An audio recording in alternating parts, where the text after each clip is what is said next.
From JBS Studios in Greater New York, this is the JBS News Update with Teisha Bader. I'm Teisha Bader with the JBS News Update for Tuesday, June the 22nd, 2021. IDF Chief of Staff Aviv Kochavi is wrapping up his visit to Washington. The military chief arrived in the capital on Sunday and held meetings at the Pentagon, where he was welcomed by an honor guard. Kochavi met there with Chairman of the Joint Chiefs of Staff Mark Milley and U.S. Secretary of Defense Lloyd Austin to discuss security challenges facing Israel, and in particular the threat from Iran and Israel's opposition to the U.S. rejoining the Iran deal. The IDF said that in the sit-downs, the Chief of Staff presented the failures of the current nuclear deal, which allow Iran to make significant advances in the coming years in the quantity and quality of centrifuges and in the amount and quality of enriched uranium. And he stressed the lack of oversight in the area of developing a nuclear weapon. The IDF said the Chief of Staff restated the risk inherent in returning to the original nuclear agreement and stressed that everything must be done to prevent Iran from obtaining military nuclear capabilities.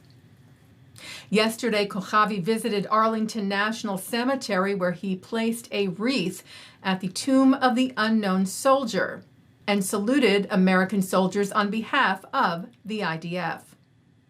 And the IDF has a new international spokesperson, Lieutenant Colonel Amnon Scheffler, who served as a commander in Israel's Air Force and was Chief of Staff to the Military Secretary to the Prime Minister of Israel. Scheffler takes over from Lieutenant Colonel Jonathan Conricus, who served in the role for the last 4 years. Scheffler said he was committed to representing the IDF and Israel in the best possible way and looked forward to spreading the truth about the IDF and about Israel. As a democratic country, we value freedom, liberty, and peace.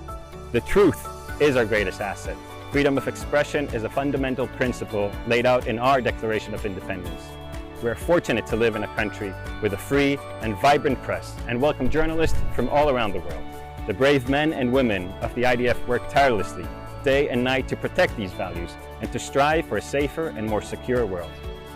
The United Kingdom is the latest country to refuse to attend the upcoming 20th anniversary of the Durban conference being held at the United Nations this September. The 2001 Durban conference, which was supposed to tackle racism, became notorious for hateful and anti-Semitic allegations and sentiments expressed there to delegitimize Israel, including the claim that Zionism equaled racism, prompting Israel and the U.S. to both withdraw from the 2001 gathering. The Jewish Chronicle reports that Jewish community leaders in the U.K. had appealed to Foreign Secretary Dominic Raab for the U.K. to not attend the anniversary gathering. And last night, a British government spokesperson said that following historic concerns regarding anti-Semitism, the U.K. has decided not to attend. Jewish organizations here in the U.S. welcomed the decision. B'nai B'rith International tweeted, "We thank the United Kingdom for announcing that it, like the U.S., Israel, Australia, and Canada, will not participate in the UN commemoration of the 20th anniversary of the Durban Conference, tarnished by anti-Semitism." And CEO of the American Jewish Committee, David Harris, tweeted, "We call on all countries to follow suit and refuse to attend this event marking the 20th anniversary of the notorious 2001 Hate Fest." Israeli Foreign Minister and alternate Prime Minister Yair Lapid yesterday instructed that the Pride flag be raised for the first time ever at Israel's foreign ministry to mark Pride Month, which is the month of June. The Ministry of Foreign Affairs tweeted that the MFA and its employees bring a message of tolerance, unity, and freedom. And Lapid, as we reported to you yesterday, is heading to the United Arab Emirates next week. And yesterday he met in the Knesset with the Emirati ambassador to Israel, Mohammed Al-Khaja.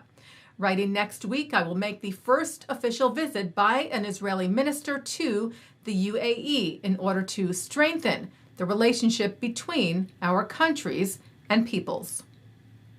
Well, the Olympics are just over a month away, and the Olympic torch relay, which builds up to the opening ceremonies of the Games, postponed from last year because of the coronavirus pandemic, went through the town of Watari yesterday, the host town of Israel for the Tokyo Games.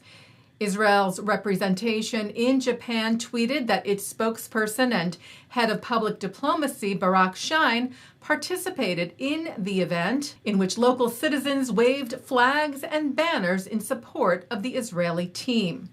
Well, one of Israel's top hopefuls for a medal at the Olympics is star gymnast Linoy Ashram, who won a gold medal and 2 silvers at the recent European Gymnastic Championships held in Bulgaria last week. And for the first time ever, Israel will send an archer to the Olympics. Itai Shani qualified yesterday for the Tokyo Games in the final qualifying tournament held in Paris. Taking a look now at our programming for tonight on JBS for Tuesday, June the 22nd at 7 o'clock. It's from the Aleph-Bet, followed by Vanessa Lapa speaking about her film, The Decent One, on New Jewish Cinema. At 8, a conversation with author Judy Batalion on her book, The Light of Days, which tells the story of Jewish women in Poland who helped transform Jewish youth groups into resistance cells to fight the Nazis. That's a program from YIVO. At 9, it's part 2 of Mark Golub's interview with CLAL leader Brad Hirschfield on L'chaim. At 10:30, a look at free speech versus hate speech. And coming up next, it's ILTV's Insider. And that's the JBS News Update for Tuesday, June the 22nd, 2021. I'm Teisha Bader. Stay healthy, stay well.